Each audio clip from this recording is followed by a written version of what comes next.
Hello friends, welcome to UGC EPG Pathshala. I am Atika Tajdar from Department of Geography, Jamia Millia Islamia. Today we are going to discuss on disaster management for earthquake. First of all, we'll try to understand the basic concept of earthquakes and associated hazards and also explore the possibilities of managing earthquake hazards, mitigation, preparedness, response and recovery to earthquake hazard and associated secondary impacts. Earthquake is a geophysical phenomenon which is considered as the interplay of geological and geomorphological dynamism of Earth. The Earth as a whole is composed of three main layers: the crust, the mantle and the core. According to the plate tectonic theory, the crust, which is the outermost layer of the Earth, is made up of the lithospheric plate that float over the viscous mantle layer and remain in isostasy. The plate forming the crust move away, towards or past each other very slowly over the mantle. When friction or interaction between two plates occur, it results in the sudden release of energy in the form of waves that move along the earth crust and is termed as seismic activity or earthquake. The boundary between two plates is generally encountered with faults or other structural deformities. Faults are not continuous but usually consist of a fault zone or discontinuity that is present due to the rock mass movement.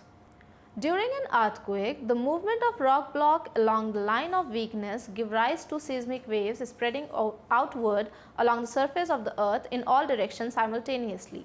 These waves are grouped into two main types. First is the body waves consisting of P waves and S waves. The former moves in solid and liquid medium and are having greatest velocity. Similar to sound waves, S waves travel slower than P waves and are more destructive than P wave, though it cannot travel through water. Surface wave consists of Rayleigh and Love waves. In Rayleigh or ground roll, the surface moves vertically and horizontally, leading to vehicles and stationary objects moving up and down. They are slower than S waves. Love waves move ground from side to side, resulting in horizontal ground motion. Measuring earthquake. Based on the differences in velocity and motion of the waves, instruments like seismograph and accelerometer could be used to measure earthquake. These instruments measure the resultant displacement, velocity and acceleration of the ground movement arising out of the seismic waves. By measuring these waves, the center of release of energy and its distance from the location of the instrument can be found. This center of release of the energy in the interior of the earth is the focus or hypocenter, and the corresponding point on the earth's surface lying perpendicular to the focus is epicenter. The magnitude of the earthquake is the relative size of the earthquake and is arrived based on the maximum motion recorded by the seismograph. The size of the earthquake is measured using the moment magnitude scale. The scale is derived by modeling earthquake recordings from different recording stations. Magnitude are represented on the logarithmic scale with base 10, thereby a difference between a magnitude 4 and a magnitude 5 is about 10 times more ground shaking and about 32 times the energy released. The impact or effect of the earthquake of a particular magnitude on the earth's surface is the intensity of the earthquake. It is measured using a scale consisting of increasing levels of intensity from not felt to damaging buildings and structures. Modified Mercalli intensity is predominantly used scale. The relation between the magnitude and the intensity varies. 0.0 moment magnitude earthquake in a desert region would have limited intensity, whereas even a 6.5 moment magnitude shallow earthquake near an urban center would have higher intensity due to the absence of settlement in the desert. ISO or seismal lines are imaginary lines joining places that experience same earthquake intensity.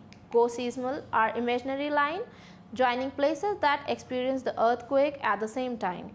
They are plotted for each earthquake. On the basis of such line and data collected over the years, a statistically backed deterministic model are developed estimating future earthquake to help in better preparedness and risk reduction measure.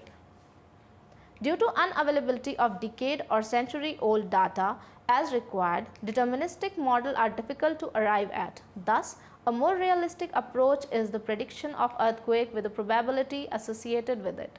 It is known as It is known as earthquake forecasting. This forecasting is done by seismic hazard analysis by estimating the probability of ground motion exceeding a certain value at a certain location. These hazard analyses help in estimating future earthquake and thereby in the generation of seismic hazard map and other predictive models. The complexity with seismic risk do not only stop with earthquakes. The different cascading hazards arising from earthquake are as follows. The observed unhygienic condition prevalent in the urban poor areas due to lack of basic facility like sanitation and sewerages and unplanned construction led to secondary health issue post-earthquake disaster. Fire is another associated secondary hazard. Unplanned and dense construction impedes fire fighting also, especially when most of the local capacity for response focus on urban search and rescue, and when enough space is not available between buildings for the firefighting equipment to reach the fire-affected areas. Earthquake also pose significant threat to lifeline or critical infrastructure like roads, power supply lines and power stations, water supplies, sewage lines, bridges, schools, hospitals, etc. Strengthening of critical infrastructure and immediate revival of supply to ensure relief to chronic patients, disaster-affected injuries and casualties. Earthquake in ocean or seas could also trigger tsunamis or giant waves. The Indian Ocean tsunami on December 26, 2004 occurred due to an earthquake of magnitude 9.1 movement magnitude near Sumatra Islands. It brought about giant wave in the Indian Ocean that affected 14 countries, killed more than 2 lakh people and displaced thousands more. Earthquake in mountainous areas bring about landslides or rockfalls. Earthquakes generate a large number of induced landslides in close proximity to the epicenter region. Planet team of the epicenter region of the Giugiaro earthquake dated 9th August 2017 showing the landslide induced due to earthquake. Earthquake preparedness and mitigation measures must therefore not only consider the ground shaking but must also incorporate mitigation measure and response to multiple cascading hazards associated with it.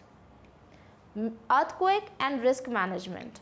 Earthquake bring about great distress to individuals and communities.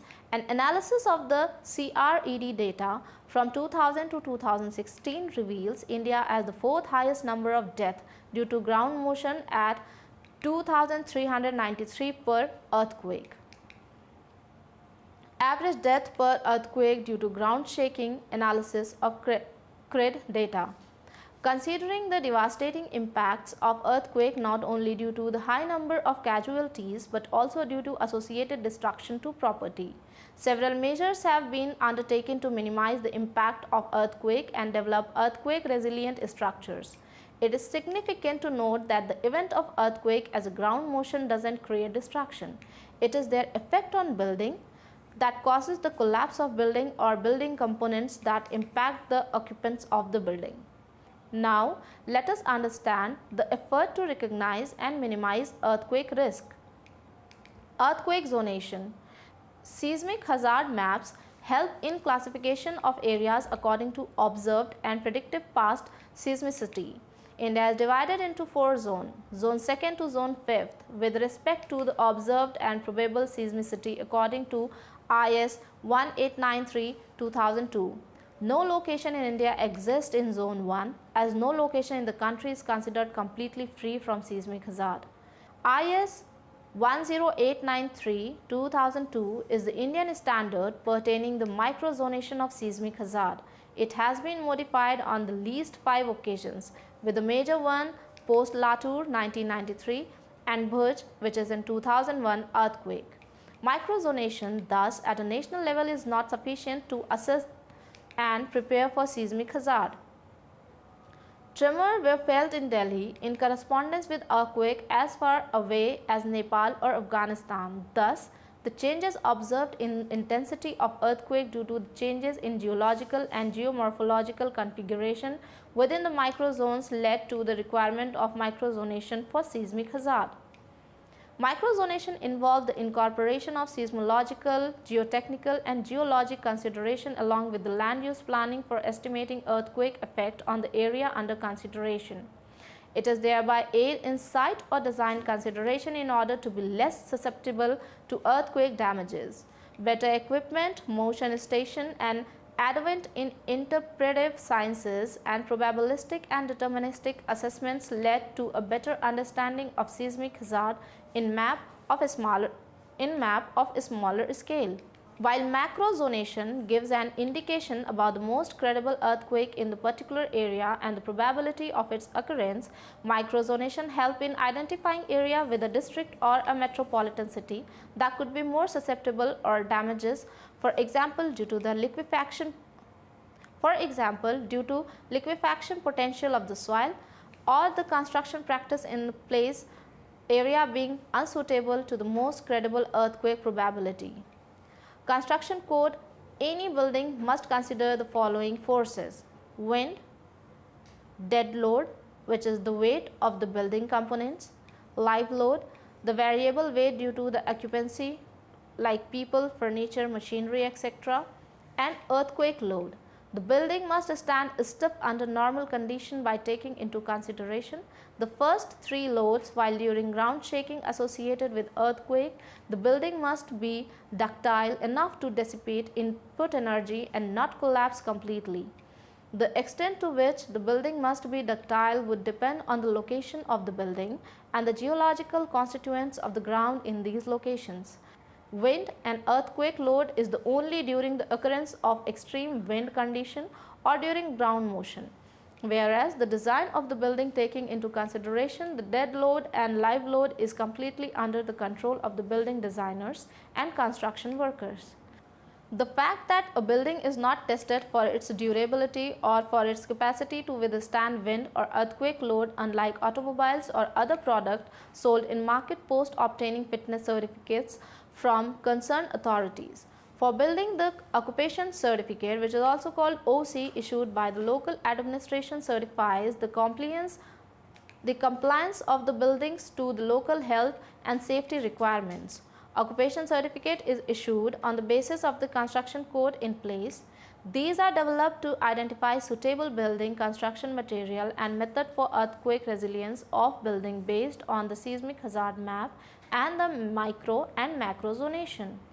There are instances of traditional ways of building houses and commercial structure that have an understanding of the local geological and geomorphological consideration, and thereby developing an understanding about the geotechnical concept to utilize appropriate construction material in an appropriate manner, so that the building built do not collapse and cause damage to property or lives during earthquake. The Koti Banal architecture of Uttarakhand is one such example. In India, the Bureau of Indian Standards, which is also called BIS, developed construction code that act as mandates for safe seismic resistant construction, ensuring the buildings may stand firmly despite seismic activity. The ISO, seismal and corresponding peak ground and peak ground acceleration are considered in building codes. Thus, it serves as a bridge between the earth system and the built environment consisting of the building and habitat built by humans. National Building Code. The National Building Code of India, which is also called NBC, is a comprehensive building code that provides guidance for regulating construction activity across the country. It serves as a model code by agencies involved in building and construction activity, including the Public Work Department, local bodies, or private construction agencies. The code certain regulation, development control rules, building requirement, stipulations regarding material, fire safety requirement, structural design and construction, including safety, building and plumbing services, approaches to sustainability and facility management. The list of standards pertaining to earthquake as per as the BIS are tabulated in the table. Role of Reconnaissance Mission in updating building codes. Post-earthquake, Reconnaissance mission have been undertaken by formal institutions to gather the extent and reason of losses post-devastating earthquakes. The Reconnaissance mission played a very important role in learning from past failures. The impact studies undertaken post the Great Kanto earthquake in Japan in 1923 and Great Nobi earthquake in 1891 were among the first recorded post-disaster missions that led to introduction of the mandatory requirement of all buildings to incorporate a seismic coefficient of 0.1 as per the urban building law. Nicholas Ambrosius summarizes the scope of Reconnaissance mission post-earthquake like it is increasingly apparent that the site of damaging earthquake is undoubtedly a full-scale laboratory in which significant discovery can be made by keen observers, seismologists, geologists, engineers, sociologists and economists. Present, there are 6 recognized formal scientific institutions across the globe that are primarily dealing with post-earthquake reconnaissance mission. EERI, Earthquake Engineering Research Institute. Second is EEFIT, the Earthquake Engineering Field Team. Third is GTF, German Task Force. Fourth is UNESCO Task Force. Fifth is AFPS, French Association for Earthquake Engineering, and the sixth is JSCE, Japan Society of Civil Engineering. Building Code and Informal Construction. Establishment of Model Building Code and bylaws is the key step towards seismic risk mitigation. A major part of the success of building code is in its implementation. Generally, housing is segregated into formal and informal categories. An accepted understanding of informality in construction practice is that informal construction does not recognize or regard the local rules and laws in place in its design and construction. The informal construction includes slum construction in urban localities that are considered most vulnerable during earthquake. Given that the slum areas are generally situated in the floodplain or in the areas that are repeatedly affected by multiple hazards. Floodplains are usually made of loose soil and the liquefaction potential of loose soil is generally higher than the adjoining soil. Further, the dense concentration of building also impede in evacuation or urban search and rescue. Now, let us understand what are the institutional framework for seismic risk management in India. The National Disaster Management Plan 2016 or National Disaster Management Authority Government of India 2016 lays down the important step and recommendation for the seismic risk assessment and disaster preparedness.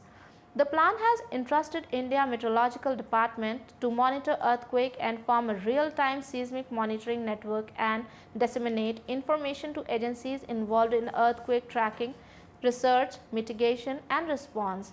Geological Survey of India, in coordination with India's Meteorological Department, is responsible for hazard zonation and micro-seismic zonation of vulnerable areas.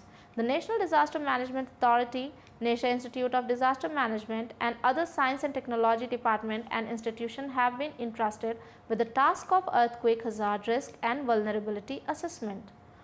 The BMTPC, which is Building Material and Technology Promotion Council, in coordination with the Bureau of Indian Standard, which is BIS, and other institutions formulate and update the National Building Code and other standards.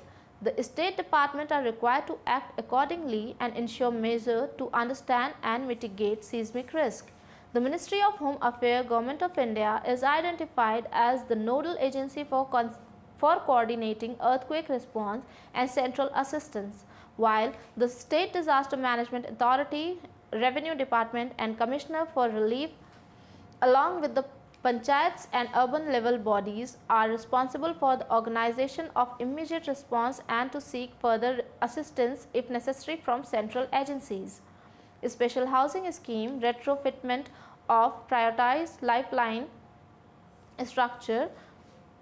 A special housing scheme, retrofitment of prioritized lifeline structures and building and hazard resistant construction, model code for town planning, civil and public work and conduction of safety audits have been given due importance, and the Ministry of Rural Development, Ministry of Urban Development along with other relevant ministries are responsible to devise strategies and plan in the regard.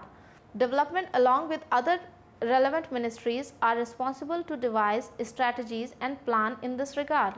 The implementation and compliance activity are the responsibilities of State Department. Capacity development for earthquake-related trainings, curriculum development have been tagged to NIDM, NDMA, Ministry of Earth Sciences, Ministry of Human Resources and Development, University Grant Commission and other institutions. Awareness generation plays a key role in the earthquake preparedness, and NDMP has identified NDMA, NIDM, Central Armed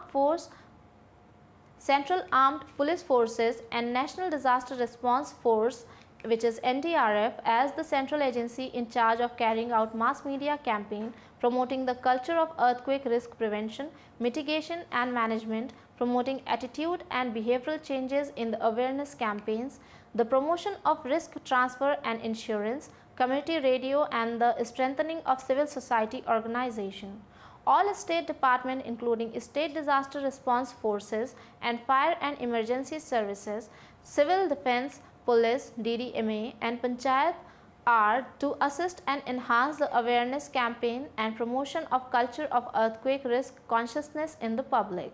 Mock drills are also to be conducted by the central and state agencies regularly.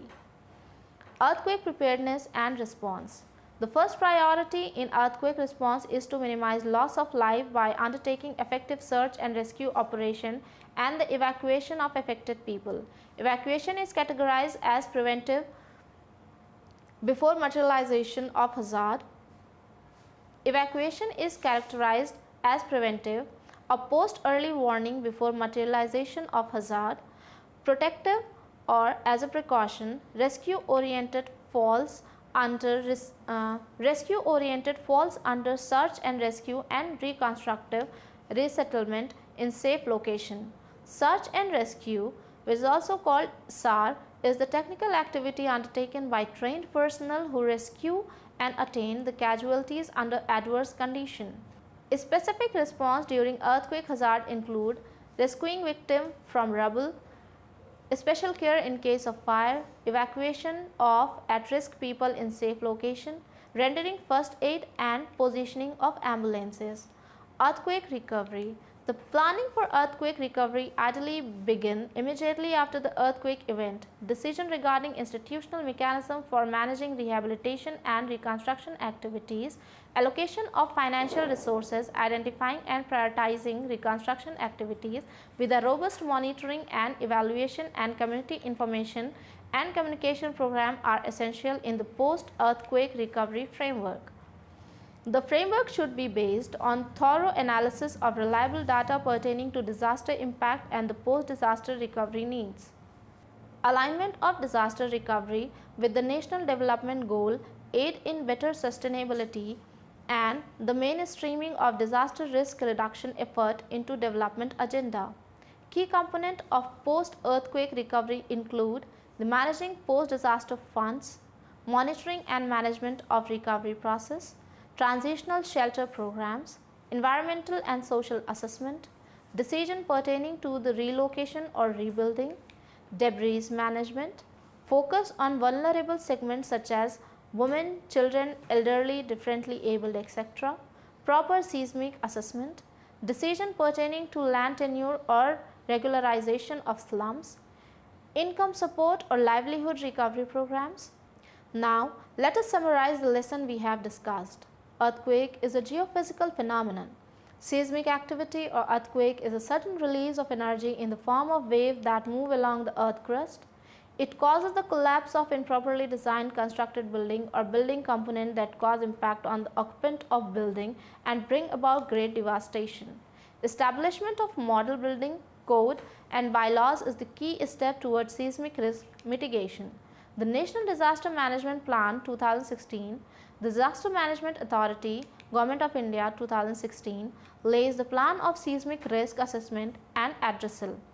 Earthquake preparedness and mitigation measure must not only consider the ground shaking but must also incorporate mitigation measure and response to multiple cascading hazards associated with earthquake like landslide, fire and damage to critical infrastructure. Thank you.